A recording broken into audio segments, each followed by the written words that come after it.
Friends. ಈ reading ನಿಮಗೆ ಅನ್ವಯಿಸಿದರೆ ಅಥವಾ ರೆಸೋನೇಟ್ ಆದರೆ ಮಾತ್ರ ತೊಗೊಳ್ಳಿ, ಇಲ್ಲಾಂದರೆ ಬಿಟ್ಬಿಡಿ. ಇನ್ನು ಕಾರ್ಡ್ಸ್ನ ಶಫಲ್ ಮಾಡಿದಾಗೆ ನನಗೆ first card queen of pentacles ಬಂದಿದೆ. ಯಾವಾಗಲೂ ಹೇಳೋ ಹಾಗೆ first card is A strongest card ಅಂತ. ಕ್ವೀನ್ ಆಫ್ ಪೆಂಟಿಕಲ್ಸ್ ಬಂದಿರೋದ್ರಿಂದ ತುಂಬ ಹಣದ ಬಗ್ಗೆ ಯೋಚನೆ ಇದೆ.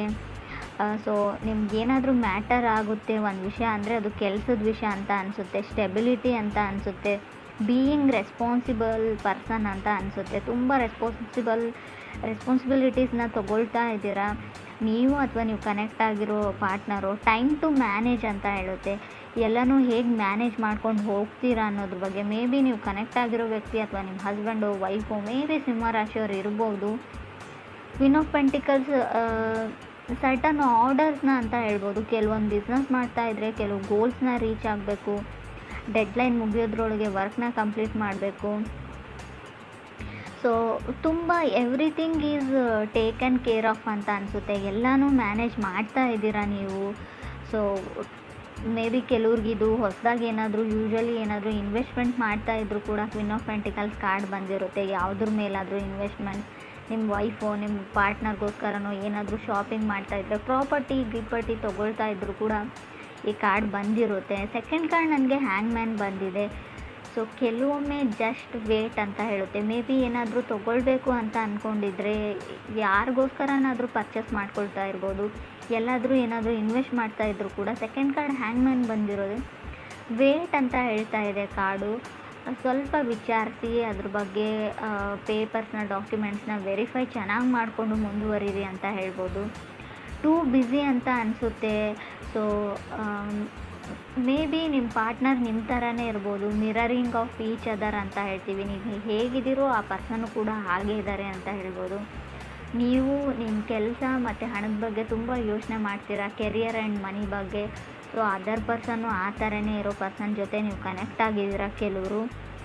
ಸೊ ಮೇ ಬಿ ಮನೆ ತೊಗೊಳ್ಬೇಕು ಅಂತ ಡಿಸೈಡ್ ಮಾಡಿದ್ದೀರಾ, ಅಥವಾ ರೀಪ್ಲೇಸ್ ಮಾಡಬೇಕು ಕಾರು ಅಥವಾ ವೆಹಿಕಲ್ಸ್ನ, ಇದನ್ನು ಎಕ್ಸ್ಚೇಂಜ್ ಮಾಡಿ ಬೇರೆ ತೊಗೊಳ್ಬೇಕು, ಇದು ಹಳೇದಾಯಿತು.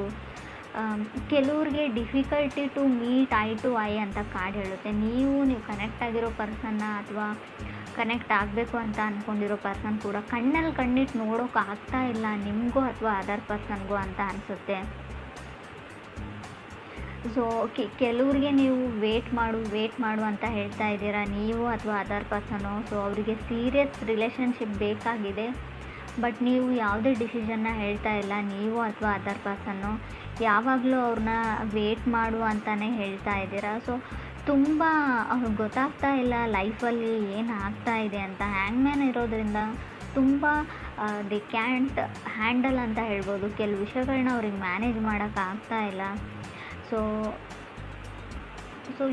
ಯಾರೂ ಮೂವ್ ಮಾಡೋಕ್ಕೆ ರೆಡಿ ಇಲ್ಲ, ನೀವಾಗಿರ್ಬೋದು ಅಥವಾ ಅದರ್ ಪರ್ಸನ್ನು. ಈ ಥರ ಹೇಳ್ತಾ ಇದ್ದೀನಿ ಅಂತ ತಪ್ಪು ತಿಳ್ಕೊಳ್ಬೇಡಿ, ನಿಮ್ಮ ಮನಸ್ಸಲ್ಲಿ ಏನಿದೆ ಅಂತ. ಸೊ ಕಾರ್ಡಲ್ಲಿ ಕೂಡ ನನಗೆ ಅರ್ಥ ಆಗ್ತಾ ಇಲ್ಲ.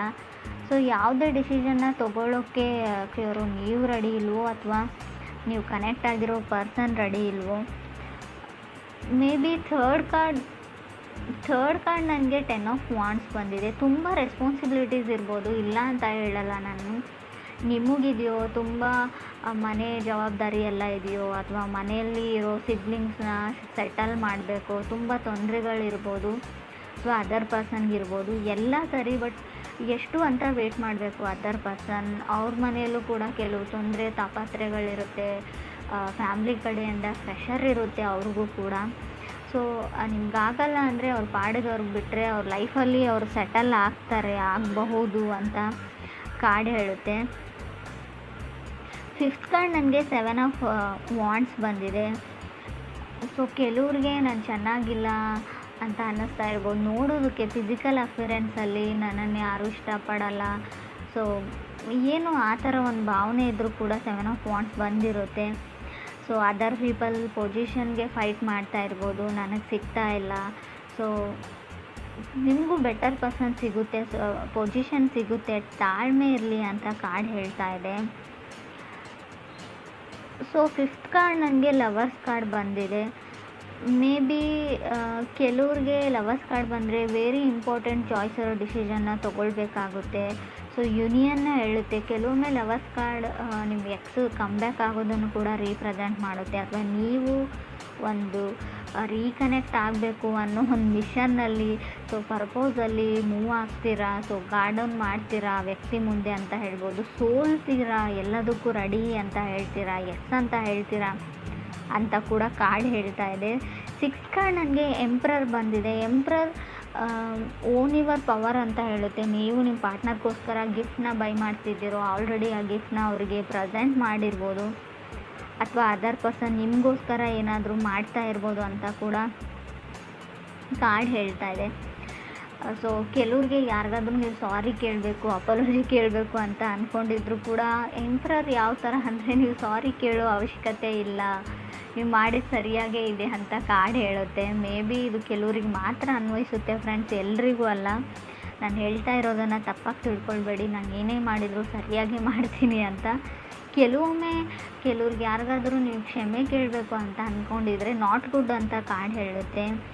ಸೊ ನಿಮಗೆ ನೀವು ಟ್ರೂ ಟು ಯುವರ್ ಸೆಲ್ಫ್ ಅಂತ ಕಾರ್ಡ್ ಹೇಳುತ್ತೆ. ನಿಮಗೆ ನೀವು ಆತ್ಮಸಾಕ್ಷಿಯಿಂದ ಏನಾದರೂ ಮಾಡ್ತಾ ಇದ್ದರೆ, ನಿಮಗೆ ನೀವು ಆತ್ಮವಂಚನೆ ಮಾಡ್ಕೊಳ್ತಾ ಇಲ್ಲ ಅಂದರೆ, ನಿಮಗೆ ನೀವು ಮಾಡ್ತಾ ಇರೋದು ಸರಿಯಾಗಿದೆ ಅಂತ ಅನಿಸಿದರೆ ಖಂಡಿತವಾಗ್ಲೂ ಅದನ್ನು ಮಾಡಿ. ನೀವು ಸುಮ್ಮನೆ ಯಾರೋ ಹೇಳಿದ್ರು ಅಂತ ಯಾರಿಗೋ ಅಪಾಲಜಿ ಕೇಳೋವಂಥ ಅವಶ್ಯಕತೆ ಇಲ್ಲ. ನೀವು ತಪ್ಪಿಲ್ಲ ಅಂತ ನಿಮ್ಗೆ ಗೊತ್ತಿದ್ದರೆ, 100% ಶ್ಯೂರ್ ಇದ್ದರೆ ಖಂಡಿತ ಅದರ ಅವಶ್ಯಕತೆ ಇಲ್ಲ ಅಂತ ಕಾರ್ಡ್ ಹೇಳುತ್ತೆ.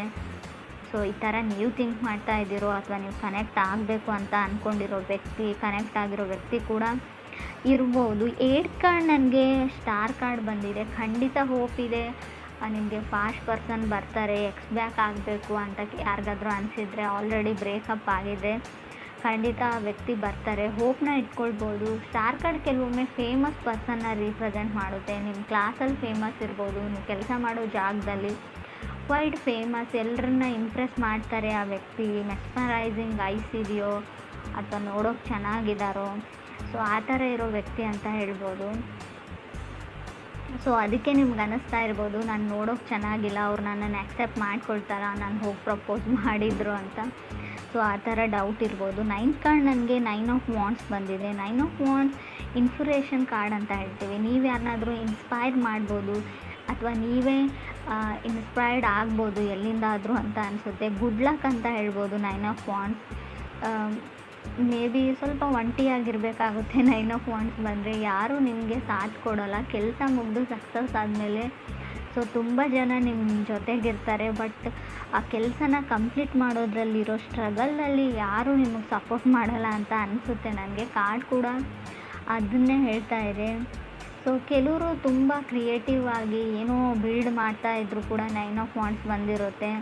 ಸೊ ಲವ್ ಲೈಫ್ ರೀಡಿಂಗ್ ಆಗಿರೋದ್ರಿಂದ ಸೊ ನಿಮ್ಮ ಪಾರ್ಟ್ನರ್ ಸಪೋರ್ಟ್ ಸಿಗೋದು ಕಮ್ಮಿ, ಕೆಲವ್ರಿಗೆ ಸಿಗ್ತಾ ಇಲ್ಲ, ನಿಮ್ಮನ್ನು ಅವ್ರು ನಂಬ್ತಾ ಇಲ್ಲ ಅಂತ ಹೇಳ್ಬೋದು.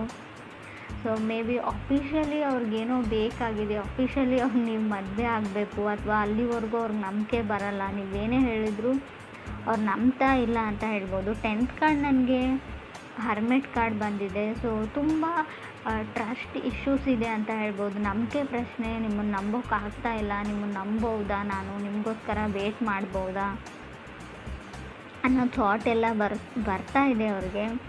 ಸೊ ಖಂಡಿತವಾಗ್ಲೂ ಕೆಲವ್ರಿಗೆ ಇನ್ಸೆಕ್ಯೂರಿಟೀಸ್ ಕಾಡುತ್ತೆ. ಸೊ ನೀವು ಅವರು ನಂಬಿಕೆ ಉಳ್ಕೊಳ್ಳುವಂಥ ಕೆಲಸ ನೀವು ಮಾಡಿಲ್ವೋ, ಅಥವಾ ನಿಮ್ಮ ಪಾರ್ಟ್ನರ್ ಮಾಡಿಲ್ವೋ, ತುಂಬ ಬರ್ಡನ್ ಫೀಲ್ ಆಗ್ತಾ ಇದೆ ಅಂತ ಹೇಳ್ಬೋದು. 9 ಆಫ್ ವಾಂಡ್ಸ್ ಕೆಲವೊಮ್ಮೆ ಬರ್ಡನ್ನು ಕೂಡ ರೀಪ್ರೆಸೆಂಟ್ ಮಾಡುತ್ತೆ, ಅದು ಕೂಡ ರಿಯಲ್ ಬರ್ಡನ್ನು.